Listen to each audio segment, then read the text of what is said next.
think we need to tackle this internal conflict so that we don't invite more international pressures. One of the reasons we are not able to, or we are not able to sort out the internal conflicts in time is we are not anticipating the problems. The Northeast, for instance, unless something is done in the next 2, 3, 4 years, can go out of hand.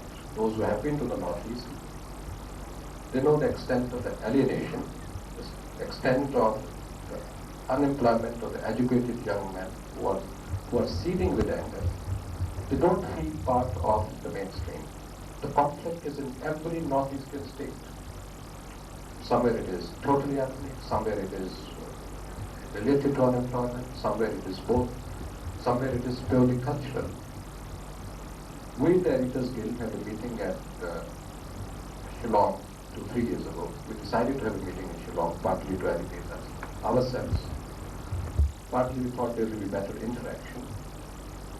The meeting was being held at the guest house of Northeastern Hill University at Shillong. So there were some student volunteers, very enthusiastic, sensitive young men. I asked one of the young men, and usual question is people ask from this part of the country, why don't you join the mainstream? He was very sharp and I had no answer to it. He said, what mainstream you are talking about? It is so polluted. He had a point to say. But the basic point which I was making, how many people in the government or among our political parties thinking about the problems of the Northeast, how grave they are going to be after 2 years, 3 years, 5 years. What exactly we are doing for their economic development, their education development. What about the jobs for the educated young men? Is it difficult for a nation of 900 million people to give jobs? We want maximum job seekers there to be probably 10,000 into 7 states. Why can't we take them out, give them jobs in Bangalore or Hyderabad or Durgapur or Bombay? An economic link develops. Even in Kashmir, I don't say the problem of Kashmir is only of unemployment. Certainly there's Pakistan history, there's fundamentalism, people who have, young men who are product of madrasa education are a problem. But here is a population in the valley of 37 lakhs. That means say about 6 lakhs families. The education in Kashmir has been free. Good. Now the young men who have come out of the colleges, they are bottled up in the valley. Have we as a nation drawn them out and given them jobs elsewhere in the country? If a young man had got a job, say in Bangalore, the next day he would have called his brother, a cousin, the link would have developed. But we didn't anticipate a problem, we didn't avoid a policy accordingly.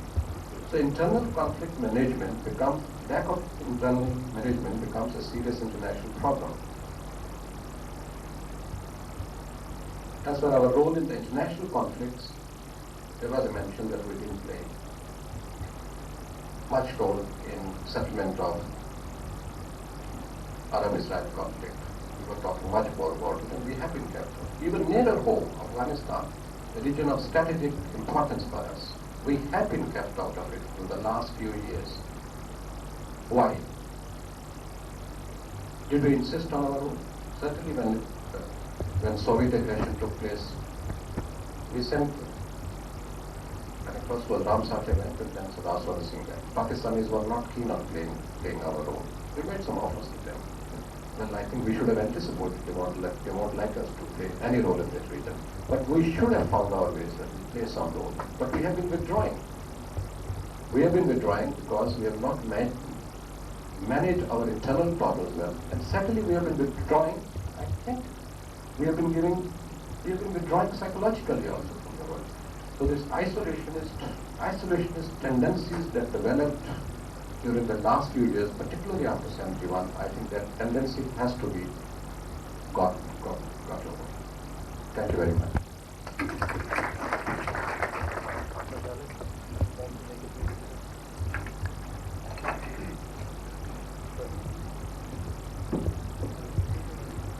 Thank you, sir. It's an unexpected privilege. I'll make it very brief. There are two areas which are covered in the book which I would like to briefly comment upon. They are the whole question of regional cooperation and science and technology. I think these are important areas with the kind of method that Professor Sonli has been talking about, both in GNU and outside, which is to use knowledge as a basis for developing wider consensuses to resolve problems, either within societies or across them. In the first one, the specific proposal in which an Indian had a role, I refer to the Okita Sengupta Jayawardene proposal, the swords to plowshares argument, that after the bipolar world was not there, there was a very strong argument for taking resources away from armaments and using them for development cooperation, in spite of the fact that Arjun was a part of it. And I think it does come from an Indian ethos, and there's no question that Sobiro Okita was very strongly influenced by India from the time that he was a student here up till his last day. And as you know, the Indira Gandhi Prize has been given away to the GNU for Okita fellowships. We really haven't looked at it with the kind of detail that we should. I just briefly annotate two further proposals which go with it, which have a certain amount of literature to them by a number of professional groups, particularly the specialized agencies of the UN system.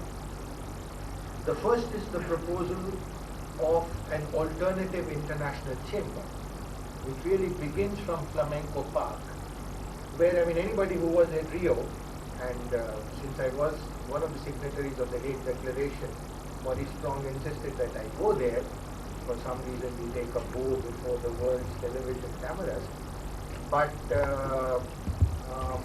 it's quite clear that Flamenco Park was a major departure from what has gone on in terms of international negotiations, and was definitely more exciting than the Rio Declaration itself.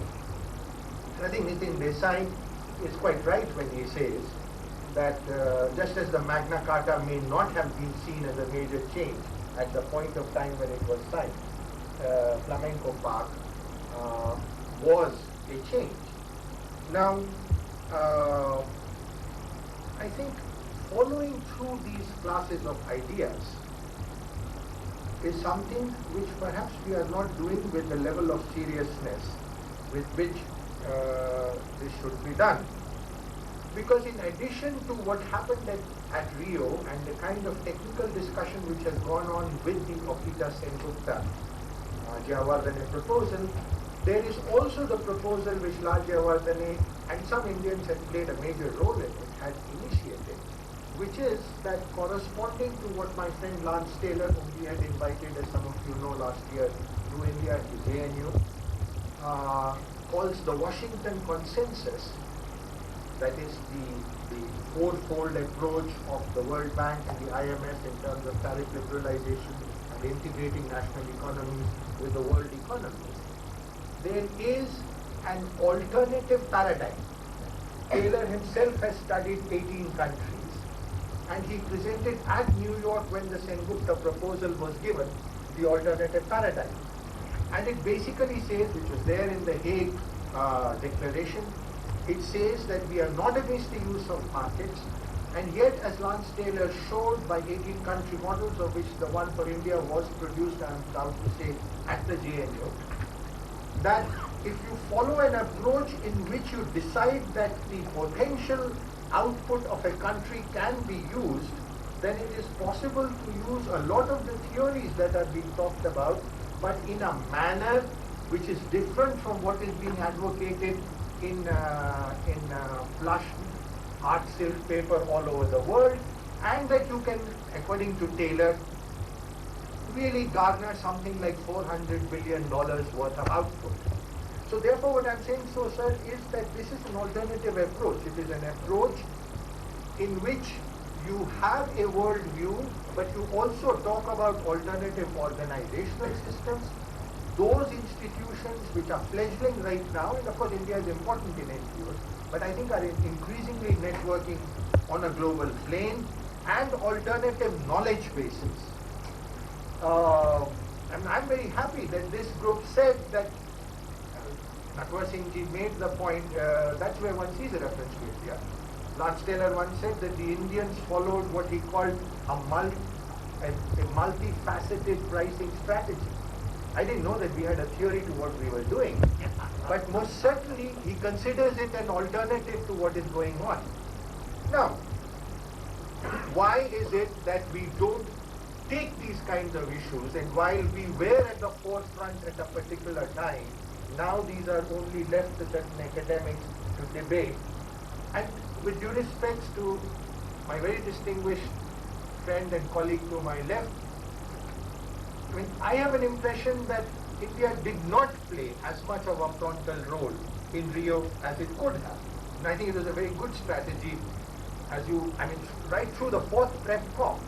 It was quite clear that we were unimportant, in spite of the fact that the man who was organizing it was in India. And it's partly because of the kind of problems we faced at home. Now, having reached that stage, it was a good thing to send all our big shots to the final meeting to make a splash.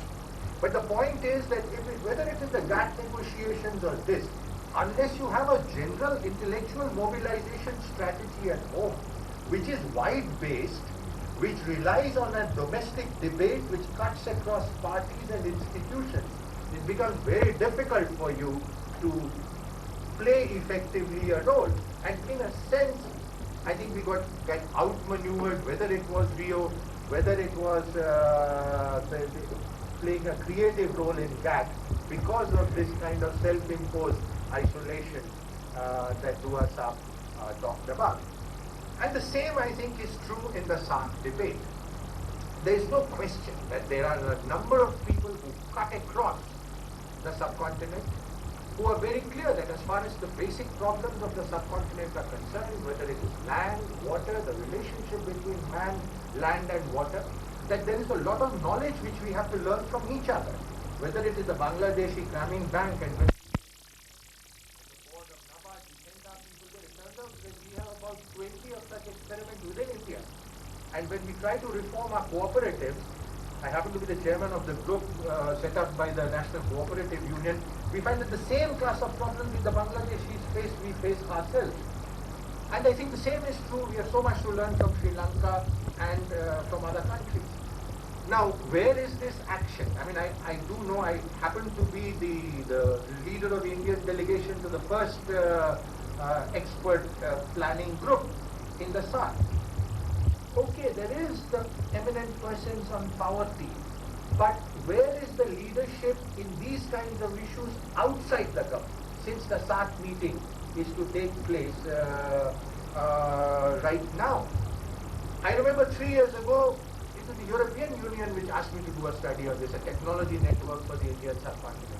And when at that stage we had made the proposal that India as a large country should do a unilateral tariff reduction, some old friends, even in Delhi, said, "Sab, aapko Ahmedabad se aisi baat nahi karni chahiye, because you are an older person and you should not make such a responsible statement." I am very clear that I think it is in India's interest to take some of these initiatives. And now, as you know, sir, government have taken such initiatives with Nepal, with Sri Lanka, and we are mending offences, I'm happy to report, on a much larger way. So the point that I would make, Mr. Chairman, is a very simple one. I think what is happening in the world as a whole is that it is reinforcing the kinds of things that Professor Sordi and Professor Paranjape are talking about. That a lot of action, that people who are outside government should consider themselves as actors. They should no longer consider themselves as people who are either giving advice to government or are bound on what government do. And if we are to catch some of the elan that was talked about, I think we need to consider much larger groups as actors to see, at least if one can at least start defining the agenda in the terms in which Dua put it, which is working eventually to a foreign policy which is really deserved by a nation of man. Thank you, Paul.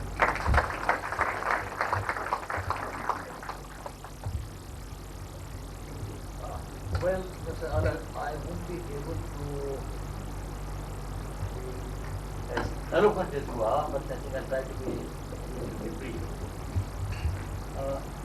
First thing, I don't want to tread the ground which has been covered so well by every preceding speaker.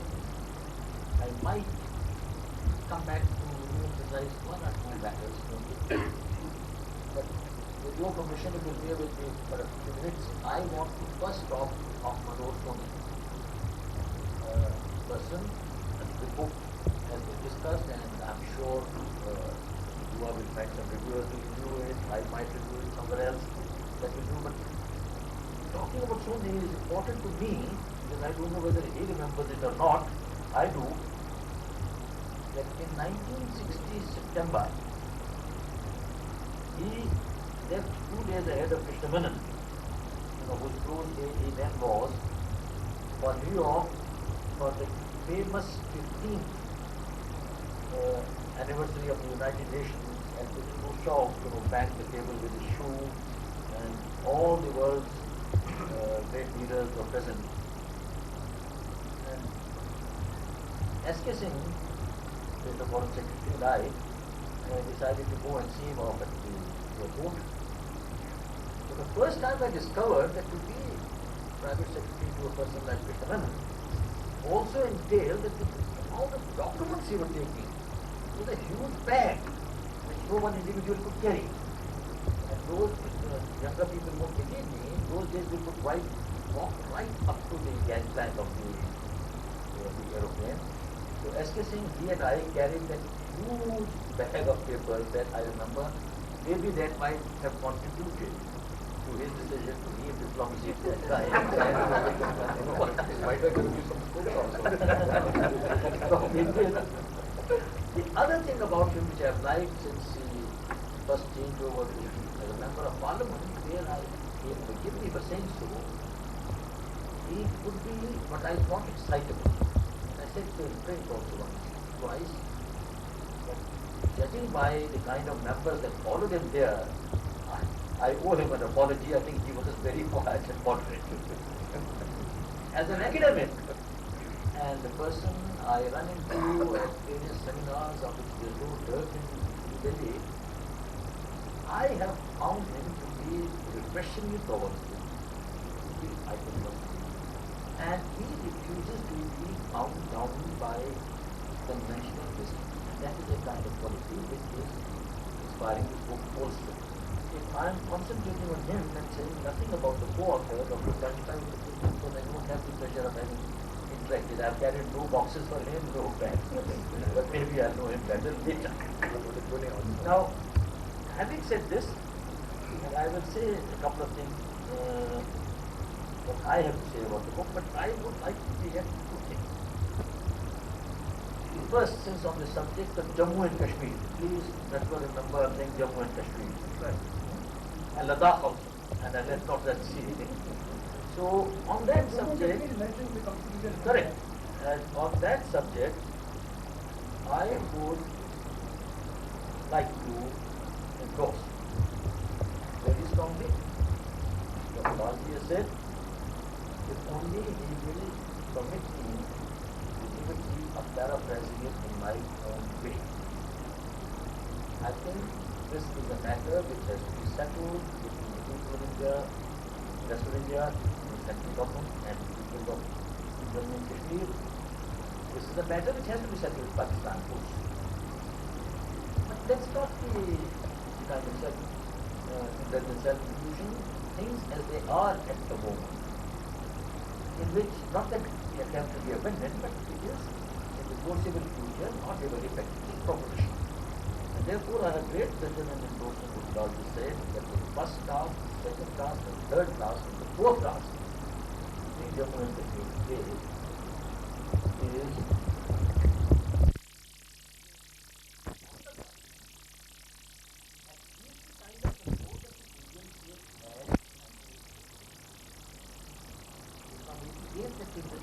from the Simla agreement right up to 89, there was no Kashmir problem being discussed anywhere.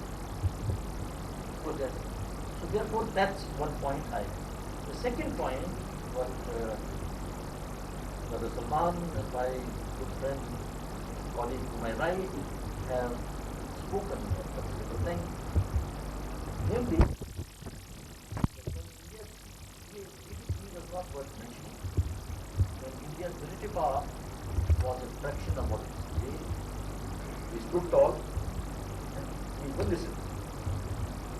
So may I respectfully repeat to both of you and to you particularly, as you kindly conveyed to the people concerned, that a similar discussion only a few years ago, somebody very angrily said the same thing, that the time was when we were listened to with respect in the world. Today we are not. So I committed the pertinence of instructing him. I said, please, we will be listened to with or without respect only if we speak. Now do please kindly tell me on what issue, major issue confronting the globe today, have we spoken up? And when we did speak up, what did we do? The present foreign minister, he wasn't a foreign minister then, but he led the Indian delegation to the United Nations.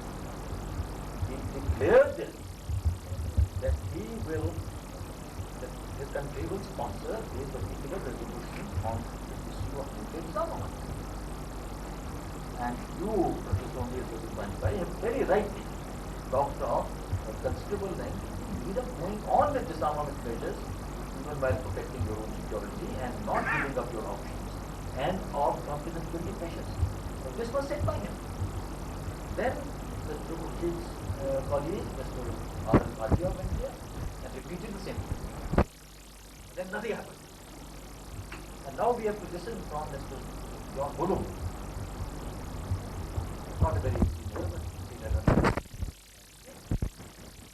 They who told them not to do this. Now this may or may not be true. This claim has been made. Nobody squeaks. Now, the point is, we are talking in terms of all resolving all conflict, moving towards peace, giving peace a chance, getting away from harmony.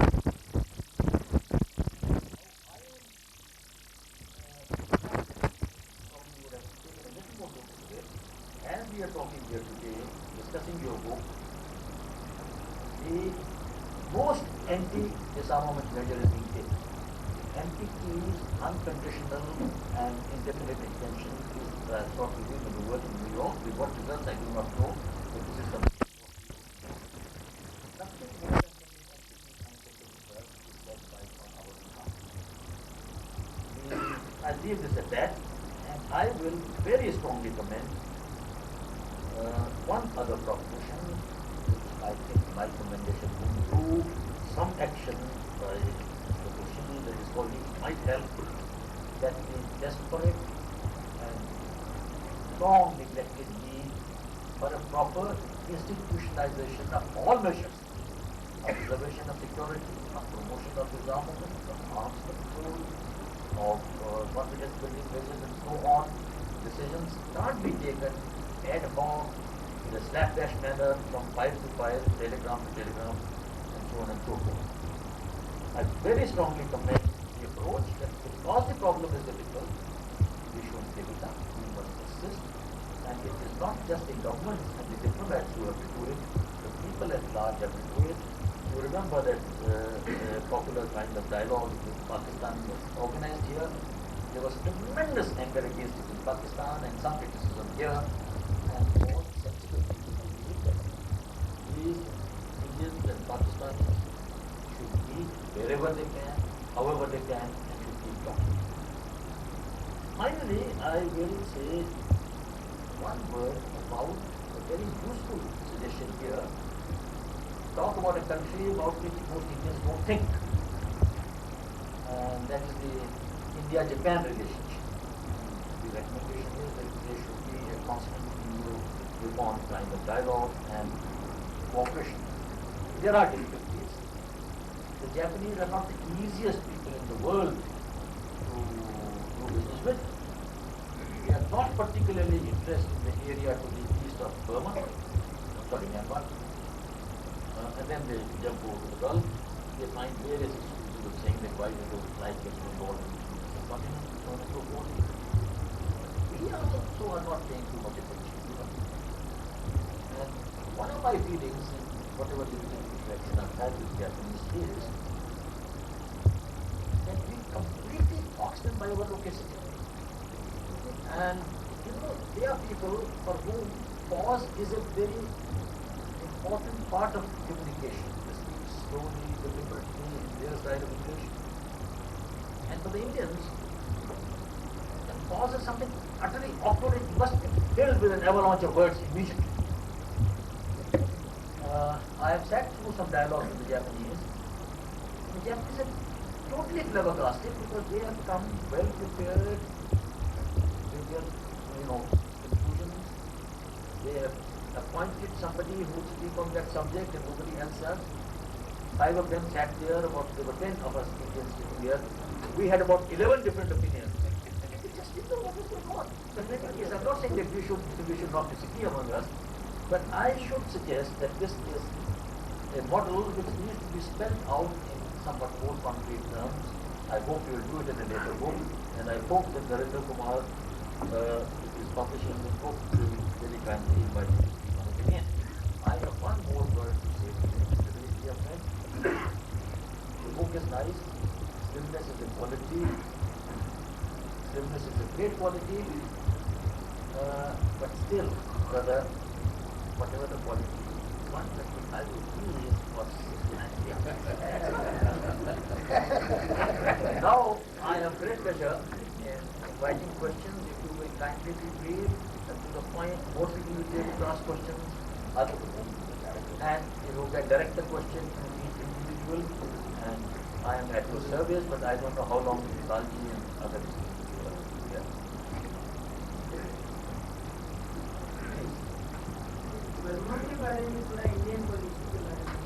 किससे पूछना चाह रहे हैं आप? कोई भी बता दें। मैं तो बड़ा हैरान हूँ कि सब उतनी कम मार्क्स बना हुआ है बर्मा के बारे में। Mr. Murshid, I think you should take it on. Burma के बारे में मैं समझता हूँ कि हमारी नीति का महत्व इतना नहीं है जितना उनकी नीति का महत्व है। हम बर्मा से मित्रता चाहते हैं, दोस्ती चाहते हैं, लेकिन हम ये नहीं चाहते कि हम उनको पुश करें। जिस स्पीड से वो ओपन अप करना चाहते हैं या संबंध बनाने चाहते हैं, उसी गति के साथ हम चलने का प्रयास कर रहे हैं। जहां हमारी बात हुई, उन्होंने बॉर्डर ट्रेड खोलने की बात करी, हमने फौरन उसका जवाब दिया, फौरन कोशिश करी कि हम वो बॉर्डर ट्रेड खोलें। ट्रेड में जिस क्षेत्र में हम उनके साथ उनका सहयोग दे सकते हैं, वो देने का हम प्रयास कर रहे हैं। बर्मा इस वक्त कुछ मामलों में बर्मा का झुकाव, म्यांमार का झुकाव जो है वो चीन की तरफ है, और इतिहास वहाँ का यही रहा है कि चीन को एक खास रुचि म्यांमार में रही है। इस वक्त चीन उनके लिए कुछ सड़कें बना रहा है, उनकी पोर्ट को अपग्रेड कर रहा है, जो कि कुछ हद तक एक कंसर्न की बात हमारे लिए है। लेकिन हमारा ये मान के चलना है कि वहाँ पहले के मुताबिक से लेकर अब तक एक बहुत परिवर्तन शुरू हुआ है, धीरे धीरे परिवर्तन आ रहा है, और हमारी और उनके संबंध मजबूत इसी तरह से होंगे कि हम उनको ज़्यादा पुश ना करें। जैसे वो दरवाजे और अपने खिड़कियाँ खोलने का प्रयास करते हैं, हम उसमें उनको सहयोग दें, और जहाँ भी हमारे संबंध मजबूत होने का हमको अवसर प्राप्त हो, वो हम संबंध मजबूत करें। तो एक जनरल पॉलिसी हमारी ये है कि let's play it by the year. जिस स्पीड से वो चाहें आगे बढ़ना, उस स्पीड से हम उनके साथ आगे बढ़ें। I will say a small thing. Yes, please. Go ahead. Yes, please. Sir, there was a time when we considered that Chinese invasion of Tibet was a threat for India. And suddenly, now we find that our government has been following more of the Chinese policy on Tibet than we should have adopted our own policy. I don't understand that after occupation of Tibet, China has reached our borders. First time we became near neighbors. So why should we recognize China's intrusion into Tibet? Would you kindly explain? Our policy on Tibet has been, vis-a-vis China, has been consistent right from the beginning, right from the time that His Holiness Dalai Lama came to India, the terms and conditions on which we received him and have provided hospitality to him have been very clear. The terms and conditions were that we did not want to meddle in the internal affairs of China, that Tibet is the autonomous district of China, and that we would, consistent with our policy of non-interference in internal affairs, we would not like to go beyond that. And that has been respected by all sides, and I believe we have reasons to express satisfaction that our policy has been successful, and that in a sense, in a very tricky situation that could have arisen for ourselves in Jammu and Kashmir, that our policy has paid us dividends, and that China has largely reciprocated, which in fact has been of great use to us. No, sorry. Almost every speaker has mentioned about self-imposed isolation, that we are withdrawing from the world affairs. What are the particular reasons for our withdrawing from the world affairs, and why don't we speak? What are the reactions of Honorable President? Well, I will not concede that we are consciously withdrawing from world affairs. I think one's participation and one's active involvement in world affairs depends on a lot of conditions and the situation as it develops. In many cases, we've taken a conscious decision not to involve ourselves beyond a certain point because the situation has become so untidy and unseemly that our involvement could not possibly help them and could certainly possibly hurt us. These are situations such as Afghanistan and where we have consciously decided to stay out. There are many other situations in which we would like to be involved much more, but their local conditions have not permitted greater involvement of any other friendly country, including a country like India. But I think one major contribution to this is that we have been preoccupied in a period of 10 years with a lot of crises at home, changes in government, changes in personnel, sudden and traumatic disappearance of very important leaders who were shaping our policies both at the domestic level and at the foreign level. I think this has been a very major contributor as well. And I think we are coming out of that phase, but this time we are coming out of the phase with the help of a major interaction of traditional foreign policy with foreign policy that is dominated by economics. Next question, I think give Mr. Khurshid the reader, and then somebody should ask questions of the author. Please go ahead. Thank you. मेरा छोटा सा प्रश्न है अनसील और non line पर, क्योंकि ये हमारी फॉरेन पॉलिसी की बहुत ये फॉरेन पॉलिसी की नहीं, किताब की बात कीजिए. बोलिए.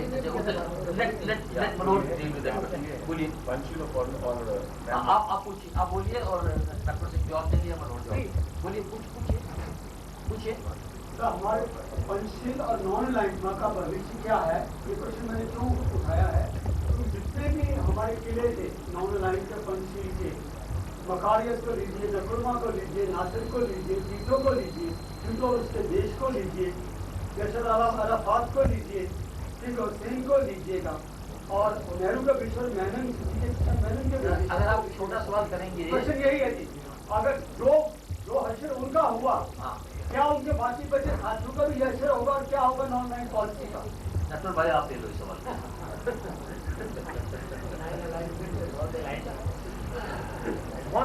एक तो ये है कि हर कोई कितना ही बड़ा आदमी हो, कुछ ही चंद साल मिलती है दुनिया में, यहाँ सब बदल जाते हैं. अब देखिए रूस में क्या हो गया है, सारा यूरोप बदल गया है, बदल के स्थिति बदलती है. मगर मैं ये जरूर कहता हूँ कि बिल्कुल हमारी पॉलिसी है नॉन अलाइन की, तो जब ये लोग कहते हैं कि भाई इसको रद्द कर दिया जाए, तो मैं इसको भी मानता हूँ. देखिए बड़े बड़े सवालों के ऊपर, जैसे सिक्योरिटी काउंसिल के एक्सप्रेशन का सवाल है, अगर नॉन अलाइन ग्रुप वाले एक हो के आवाज़ उठाएं, मगर नॉन अलाइन को ग्रुप मिलते ही नहीं है. और देखिए आज बांडुंग कॉन्फ्रेंस की 40वीं सैलरी है, वो है एनिवर्सरी, और कहीं जिक्र ही नहीं है उसका. हमारे मुल्क में जिक्र नहीं है उसका. आज हुआ था, मगर बस मुख्तसर तौर से हो गया था, मुख्तसर तौर से हो गया था सब काउंट वाले.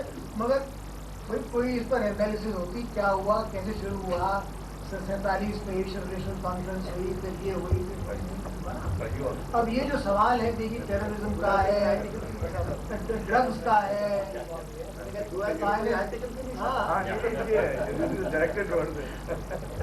अब किसी से इसलिए और उसकी रेलेवेंस जो है कि जो मुल्क उसमें है वो उसको कितना महत्व देते हैं। और अगर ये सवाल है जैसे एनवायरमेंट का है, इकोलॉजी का है, ड्रग्स का है, सिक्योरिटी काउंसिल एक्सपेंडिचर का है, इसमें नॉर्मलाइज मूवमेंट अपनी राय रख सकता है। लेकिन मेरे ख्याल में वो कुछ कोशिश हो रही यूगोस्लाविया वैसे हालत खराब है, इजिप्ट करीब करीब अमेरिकन खैमे में है, इंडोनेशिया भी उधर ही है। हम जरूर कुछ कर सकते हैं और मैं मानता हूँ कि हमको करना चाहिए और करनी चाहिए। करना नहीं, मैं कह रहा हूँ हमारा क्या होगा, हमारा क्या होने वाला है, ये मैं कह रहा हूँ। पर ये भविष्यवाणी तो कौन बताएगा आपको क्या होने वाला है? वो तुमको पूछी बताने से वो बताएंगे। Sorry, this is not a debate. Is there anybody wanting one last question? Right, please.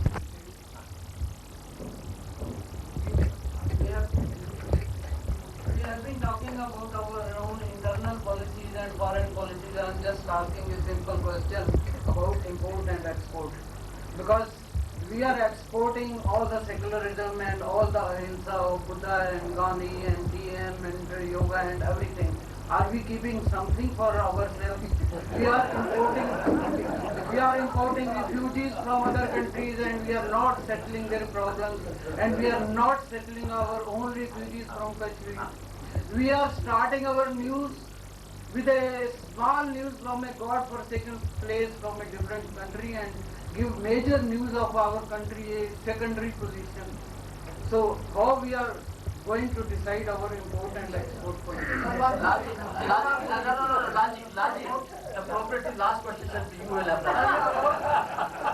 About our secular policies, it was put to great strain at the time of partition. Madam, you made the point. Painful memories. Madam, these are questions which I asked precisely Salman Khurshid in Parliament. Salman will take it honestly. I want to assure you that what we export is only part of exportable surpluses. What we require for the domestic market, we don't export. I very feel the duty to thank you all for your patience and for your good humor.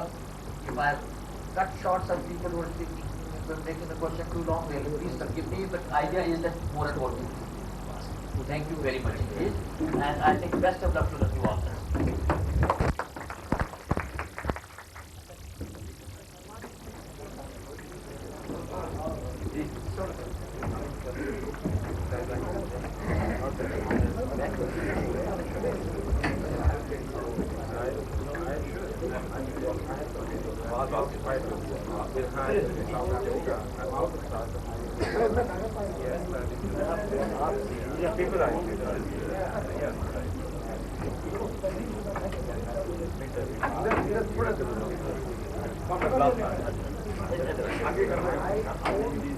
Thank you, Bhai.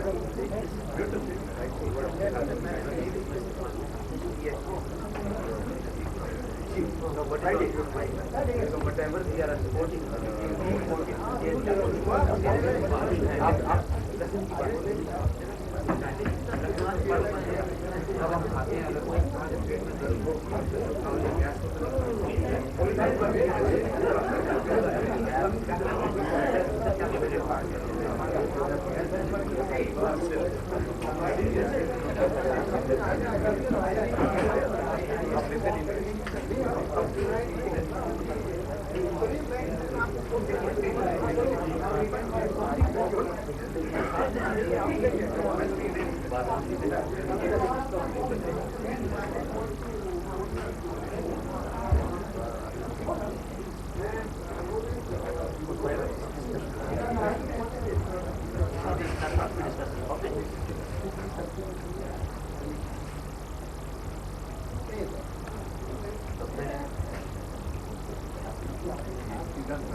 presently by migratory